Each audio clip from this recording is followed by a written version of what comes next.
ஆளுநரின் செயல் என்பது நூற்றாண்டு கால மரபையும் நீண்ட பாரம்பரியத்தையும் கொண்ட இந்த மக்கள் சபையை, அதன் மாட்சிமையை அவமதிக்கும் செயலாகும் என்றே நான் கருதுகிறேன். 10/4/2023 அன்று இதே பேரவையில் நான் ஆற்றிய உரையின் ஒரு பகுதியை நான் இங்கே நினைவு கூற விரும்புகிறேன்.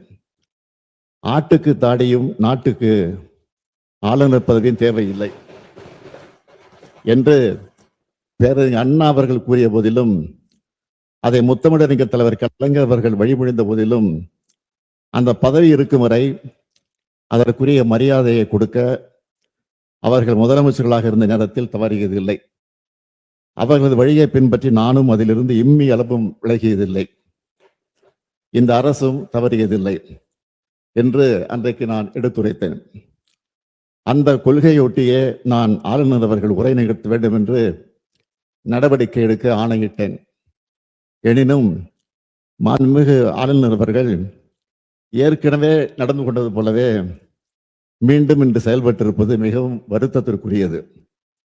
தமிழ்நாடு சட்டமன்றம் 8.5 கோடி தமிழ் மக்களுடைய உணர்வுகளை பிரதிபலிக்கின்ற மாமன்றம். ஆளுநர் என்பவர் மாநில நலனில் அக்கறை கொண்டவராக, மக்கள் மேம்பாட்டில் ஆர்வம் கொண்டவராக, உண்மையை பேசுபவராக இருக்க வேண்டும்.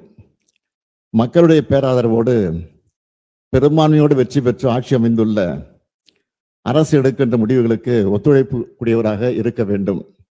அதைத்தான் அரசமைப்பு சட்டமும் அந்த பதவி வகுப்பிடம் இருந்து எதிர்பார்க்கிறது. ஆனால் நம்முடைய ஆளுநர் அவர்கள் அதற்கு மாறாக செயல்படுகிறார். மாநில நிர்வாகத்தை முடக்கவும், பொது மேடைகளில் அரசியல் பேசியும் அவதூறு பரப்பி வருகிறார்.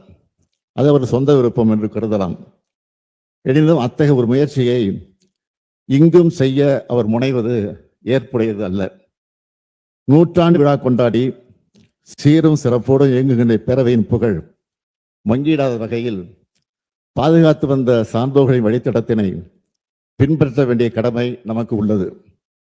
வரலாற்று பெருமை கொண்ட இப்பேரவையின் மாண்பினை பாதுகாக்க வேண்டிய முதல் பொறுப்பு எனக்கு உள்ள காரணத்தால் கீழ்காணும் தீர்மானத்தை மாண்புமிகு பேரவைத் தலைவர்களின் இசைவோடு சட்டமன்ற பேரவை விதி 17 தளர்த்தி முன்மொழிந்திட அனுமதி கோருகிறேன். அனுமதி அளிக்கப்படுகிறது. நன்றி. தீர்மானம்.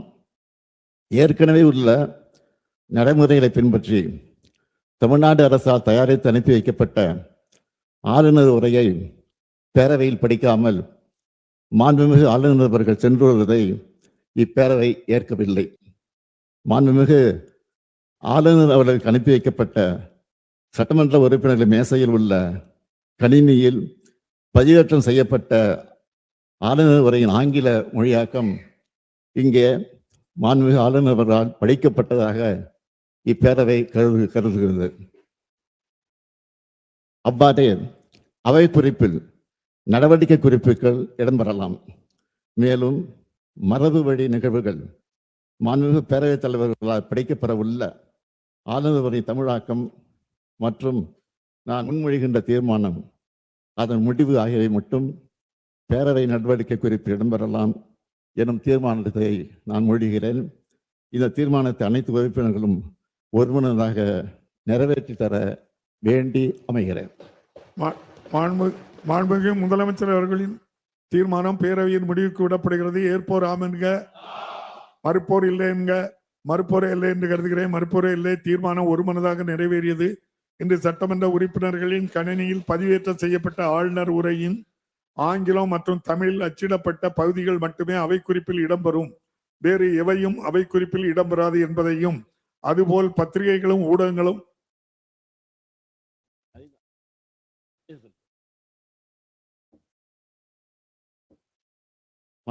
பேரவைத் தலைவர்களே, இந்த சட்டமன்றத்தை மாண்பை காத்து இந்த தீர்மானத்தை நிறைவேற்றி தந்த மாண்புமிகு உறுப்பினர் அனைவருக்கும் என்னுடைய நன்றியை தெரிவித்துக் கொள்கிறேன். ஆண்டுதோறும் அரசின் சார்பில் உரை தயாரித்து அனுப்புவதும் அதனை முறையாக வாசிக்காமல் ஆளுநர் முரண்டு பிடிப்பதும் தொடர்ந்து வருவது நல்லதல்ல. ஆளுநர்கள் மாநில அரசுகளுக்கு இடைஞ்சலாக இருந்து இப்படி செயல்படுவது இங்கு மட்டுமல்ல, பல்வேறு மாநிலங்களிலும் நடந்து வருகிறது. ஒரு நாள் செய்தியாக இதனை கடந்துவிட முடியாது.